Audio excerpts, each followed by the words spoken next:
next we want to show that area under velocity time graph gives the total displacement of the body. So this is our article. आपको ये कहा जाता है कि you have to show this thing. क्या show करना है कि area under velocity time graph gives us the value of total displacement of the body naturally during that particular time. So again in this case, we have to plot the graph by taking time along x-axis and velocity along y-axis. So now here we are taking the situation that body is possessing initial velocity u. So that means when I will plot the graph, then this is point A. So this is time t is 0 and corresponding to this point A, the velocity is initial velocity, that is u. And now after t seconds, this time, that means if you are taking this point as C point, then this OC is equal to T. So now at this very point B body reaches after t seconds and the velocity acquired by the body is v. So isko dobara, we are considering this thing that initial velocity of body is u. That means this is the velocity of body when time t is 0. उसके बाद हम क्या कह रहे हैं? Final velocity of body is v, यानी कि after t seconds. तो इसका मतलब A पोजीशन हो गई आपकी ये वाली और B पोजीशन आपकी हो गई ये. अब हमें क्या लेना है? We have to consider area OABC. This area, this total area आपके पास जो है. अब अगर आप इस डायग्राम को ध्यान से देखिए, so this is trapezium. So now you must be knowing the formula, that is, what is area of trapezium? Area of trapezium is half sum of parallel sides multiplied by perpendicular distance between them. So that means it is half.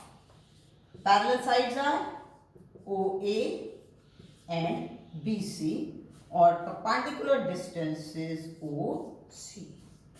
So that means यहाँ पर जब आपने area O A B C लिया तो आपके पास ओ ए और B C दोनों sides आ गई और परपेंडिकुलर डिस्टेंस आ गया O C. Now what is O A? ये आपके पास है यू.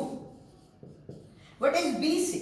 अब आप ध्यान से देखिए तो आपके पास अगर यहां से लेकर के यहां तक ये v वेलोसिटी है तो ऑब्वियसली ये भी v वेलोसिटी होगी, तो it will be u plus v and OC is equal to t. तो आपके पास ये एरिया OABC यहां तक ये आ गया. अब नेक्स्ट हम चलते हैं, अपने लोअर क्लासेस में पढ़ा हुआ है. We know that v is equal to u plus at. कब? When body is possessing constant acceleration, it means that v minus u is equal to at or t is equal to v minus u by a. Now you put value of t in equation number 1. Value of t in equation number 1. So what will be this area OABC? This will become half u plus v into v minus u divided by a. ये क्या बन गया half. अब आप देखिए नीचे आ गया a, अब ऊपर आपके पास ये है v plus u into v minus u. आप फॉर्मूला जानते हो अलजेब्रा का, a plus b into a minus b is a square minus b square, तो it will be v square minus u square. तो आपके पास ये बन गया v square minus u square upon 2a। तो आपके पास अब जो area O A B C है दैट इज दिस। ठीक, अब इसके बाद नेक्स्ट चलिए, वी नो दैट आपने ऑलरेडी लोअर क्लासेस में पढ़ा है। क्या पढ़ा है भाई कि v square minus u square is equal to a s. So इसका मतलब यहां से आपके पास आ गया v square minus u square upon 2a is equal to s. So now you put value of v square minus u square upon 2a in this equation number 2. So now when we put value of v square minus u square upon 2a in equation number 2, so we are getting area OABC is equal to S. Now S is nothing but it is the displacement of the body. तो इसका मतलब क्या हो गया when it says displacement of the body. So अब दूसरी side पर देखिए what is this area OABC. ये आपके पास ये सारा एरिया है, तो ये सारा एरिया क्या है, it is the area under this velocity time graph and this time axis. तो यही तो हम शुरू में कह रहे थे कि displacement of the body is equal to area under velocity time graph. अब इसमें एक पॉइंट नोट करना है कि if you are taking a graph between speed and time, then area under speed time graph will give you the value of distance traveled by the body. But when you are taking graph under area and velocity and time, then that area under velocity time graph will give you value of displacement. I will show you the difference of the two. और ये कहिए कि मैं आपको यहाँ पर ये बताना चाहूंगी कि ये जो हमने यहाँ पर अंडरस्टैंड किया, अब आपको डिफरेंट प्रॉब्लम्स में आप इसको अप्लाई किस तरीके से करोगे, आप इसके लिए देखिए।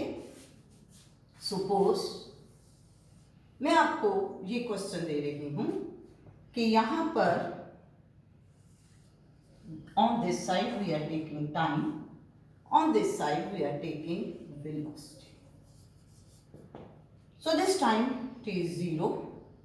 So now this is the graph like this, 2 seconds, so this is 4 seconds, and here the velocity is 4 meter per second at this very point, and then it is 6 seconds, 8 seconds, और अब इसमें आपके पास ये graph आ गया। So this is 2 metre पर second. Velocity है तो वेलोसिटी पॉजिटिव भी हो सकती, नेगेटिव भी हो सकती। तो अब आपको प्रॉब्लम क्या दी है, calculate displacement of the body for 0 to 8 seconds. So here now we use the formula that area under velocity time graph gives us the value of displacement. So first we will take time interval that is 0 to 4 seconds. तो उसमें अब आप देखिए this is 4, this is also 4. So what is this total area? This total area will become 4 into 4, 16. So displacement of body will become 16 meters. कैसे आगे? By taking this area. अब उसके बाद आप कंसिडर कर लिए next time interval, and that time interval is 4 to 8 second. तो इसमें अब आपके पास ये एरिया आएगा which will be on this side it is 4 and on this side it is 2. So what will be displacement of the body during this interval of 4 to 8 seconds? It will be naturally 2 into 4 that is 8. लेकिन यहाँ मैं 8 की बजाय इसे क्या लिख रही हूँ, -8। क्यों -8 लिखा? Because if I am taking upward direction distance to be positive, then downward it will be negative. So now the total displacement of the body, or you can say net displacement of the body for 0 to 8 second, that will become 16 minus 8, that is 8 meters. और अगर यही चीज speed और time में होती या इसी problem में, अब यही प्रॉब्लम है, अब मैं आपको पूछ रही हूं कि what will be distance travelled by the body. आपको दिया हुआ बेटा वेलोसिटी टाइम ग्राफ ही है, लेकिन अब मेरा क्वेश्चन क्या हो गया कि what is the distance travelled by body from 0 to 8 seconds. Now in this case you have not taken into account the direction, तो आपका आंसर बन जाएगा 16 plus 8 24 meters. अब एक्चुअली आप फिजिकली भी देखो कि हुआ क्या इसमें कि 4 सेकंड के लिए बॉडी आगे को गई. ये बॉडी 4 सेकेंड्स के बाद यहाँ पर जब पहुंची तो इसने ये 16 मीटर्स का डिस्टेंस कवर कर लिया और उसके बाद उसने इधर को आना शुरू कर दिया. तो वो अगले 4 सेकेंड में यानी कि 8 सेकेंड के बाद वो इस जगह पर पहुंच गई और उसने ये डिस्टेंस 8 मीटर्स का कवर कर लिया. तो उसका भाई यहाँ से डिस्प्लेसमेंट कितनी रह गई, दैट इज 16 minus 8 मीटर. लेकिन जब हमने इसी प्रॉब्लम में वेलोसिटी टाइम ग्राफ ही दिया है, जब हम डिस्टेंस की बात कर रहे हैं तो we are considering total path length travelled by the body, तो वो 16 plus 8 यानी कि 24 मीटर्स हुई. इस कॉन्सेप्ट को माइंड में रख के अब आप इस तरह की न्यूमेरिकल प्रॉब्लम्स जो और बुक में दी हुई हैं उन्हें डिस्कस करिए. थैंक्स.